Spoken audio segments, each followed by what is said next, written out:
उमेश, मला सांग की गे आणि ट्रान्सजेंडर यांच्यामध्ये बऱ्याचदा गल्लत केली जाते. हो. तर गे म्हणजेच ट्रान्सजेंडर? नाही, गे म्हणजे समलैंगिक, म्हणजे त्याला मराठी शब्द सांगायचे तर गे म्हणजे समलैंगिक, ट्रान्सजेंडर हे तृतीयपंथी. पण गे आणि ट्रान्सजेंडर ह्यांच्यामध्ये ट्रान्सजेंडर्सचे प्रॉब्लेम हे जास्त गंभीर आहेत. म्हणजे त्यांना जे भोगावं लागतं स्वतःच्या बाबतीतसुद्धा आणि समाजामध्ये सुद्धा ते अतिशय जास्त त्रासदायक आहे. कारण ट्रान्सजेंडर माणसाला आपण भिन्न शरीरात आहोत असं वाटतं तर. हो. म्हणजे माझं शरीर मुलाचं जरी असलं तरी मी मुलगी आहे, किंवा मुलगी असून मी खरं मुलगा असल्यासारखं वाटतं, अशी भावना त्यांच्या मनात असते.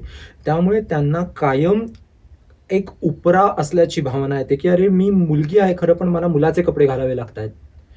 मी मुलगा आहे पण मला मुलीचे कपडे घालावे लागत आहेत. समाजापुढे मी मुलगी म्हणून येतोय.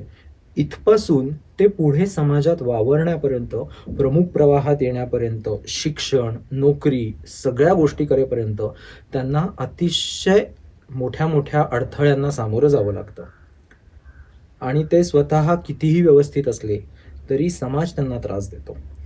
गे म्हणजे समलैंगिक हे तृतीयपंथी नाहीत आणि त्यांचे प्रॉब्लेम्स हे तृतीयपंथीयांसारखे गंभीर नाहीत. काही जणांच्या बाबतीत होतात, व्यक्ती तितक्या प्रकृती या पद्धतीने, प्रत्येकाच्या स्वभावानुसार.